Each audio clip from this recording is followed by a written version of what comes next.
नमस्कार बंधुगण welcome to education point channel. तेरे बंधुगण आपण फोन न्यू वैकेंसी जोटी अच्छी अतिथि अध्यापक और अध्यापक वैकेंसी आसी जाइए जोटा टीचिंग वैकेंसी बहुत गुटे सब्जेक्ट्स मानक आसी जाइए वैकेंसी। तेज आसन देखा कहीं को सब्जेक्ट्स मानक रही वैकेंसी रही कहीं को विभाग मानक रही वैकेंसी रही आउ क्यों कॉलेज मानक रही वैकेंसी ता सहित तार योग्यता कौन रवेदन प्रक्रिया कौन रयन प्रक्रिया कौन रबू डिटेल्स यही वीडियो माध्यम कही रखी। जमार भिडियोटी काटी काटी देखिए ना, भिडियोटी शेष पर्यटन देखिए सब डिटेल्स जानीपारे। आपण मैंने बहुत मत देखुं गोटे लाइक कर दिंतु, शेयर करूँ और सब्सक्राइब मत करूँ जहाँद्वारा मत मोटिवेशन मिल आउ एनकरेजमेंट मिल।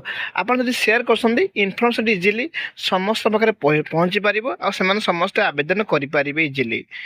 देखो पोस्ट रही अतिथि अध्यापक अध्यापक वैकेंसी जोटा आप पाइपर टीचिंग बहुत गुटे सब्जेक्ट्स मानक सीजे वैकेंसी। तो देखो जो कहीं कौ सब्जेक्ट्स मानक अच्छी मुझे देखने भिडियोटी शेष पर्यटन देखूँ सब डिटेल्स जानीपारे। यार योग्यता देखूँ जो मैंने कनसर्न सब्जेक्ट्स मानक पीजी करेंगे से समस्ते एलिजिबल हो पारे मास्टर डिग्री करेंगे। आउ देखो आवेदन आवेदन रही ऑनलाइन रही जो ठिकाना से ठिकाना आप आवेदन करेंगे। आपंकर रेज्यूम सब डॉक्यूमेंट्स आवेदन आटाच कर आवेदन करेंगे। ठीक अच्छे तेज आस देखा तार संपूर्ण डिटेल्स आपण देखे नहीं बहुत समय पर्यटन डाउट हुए केमी आवेदन करवा तार योग्यता कौन रही आपण मैंने शेष देखिए आ गोटे गोटे लाइक शेयर सब्सक्राइब निहत कर रखिए। देखो ये जो पोस्ट रही कॉलेज रही वैकेंसी रही जोटा आप देखिपे क्लीयरली बहुत सारा सब्जेक्ट्स मांग अच्छी जमीक आर्ट्स साइंस कॉमर्स सबूर सब्जेक्ट्स रही वैकेंसी रही जोटा आप पाइपर फिजिक्स रही जूलॉजी एजुकेशन। देखो पॉलिटिकल साइंस सहित रही ओडिया मत रही कॉमर्स मत रही। देखो आपण कही बहुत गुड सब्जेक्ट्स मांग रही जमी political science Odia education physics zoology commerce everything माने 10टी स्ट्रीम रही वैकेंसी रही जोटा कि कॉन्ट्रैक्चुअल बेसिस आप देखिपे जून 8 आगु आपण मैंने देखो आवेदन निहाती कर रखिए। यार देखो eligible candidate for degree professional देखो जून 8 2024 10:30 AM।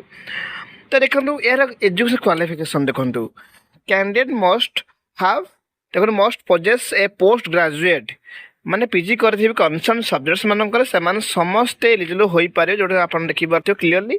आम देखो जून 8 आगुरी निहाती आवेदन करेंगे जो ठिकाना अच्छी से ठिकाना आपने जून 8 आगुरी ही आवेदन करने ऑनलाइन आवेदन ही हम जो ठिकाना आप डेस्क्रिप्शन लिंक रे पाई जाई पारिबे। आवेदन समय कौन कौन डॉक्यूमेंट्स आटाच कर देखो आप रेज्यूम सहित सब डॉक्यूमेंट्स आटाच कर आवेदन करेंगे। किंतु इंटरव्यू दबा समय देखो इंटरव्यू जदि आप जाऊँ देवाई ताले इंटरव्यू दबा समय जब गले आपण सांगरे सबू डॉक्यूमेंट्स 10th पाखर पीजी पर्यंत जदि हायर क्वालिफिकेशन आहरी अच्छी आटाच करेंगे किसी नहीं। तो 10th सब सर्टिफिकेट 10th पाखर आप हायर क्वालिफिकेशन पर्यंत सब सर्टिफिकेट मार्कशीट एवरीथिंग जेरक्स करेंगे सहित आइडेंटिटी रेज्यूम जदि एक्सपीरियंस आटाच करेंगे पासपोर्ट फोटो सबू सांगरे नहीं कि जीवे आ कनसर्न टाइम कनसर्न डेट माने सही अनुसार पहुँचे। ठीक अच्छे सबूर ओरिजिनल जेरक्स कॉपी नेबे किंतु आवेदन निहाती करेंगे। देखो ये जो पोस्ट रही वाल्क-इन इंटरव्यू अच्छे देखो जोटा कि बलांगीर जिला तरफ आसी वैकेंसी बीणापाणी डिग्री कॉलेज तरफ आसी बड़ वैकेंसी।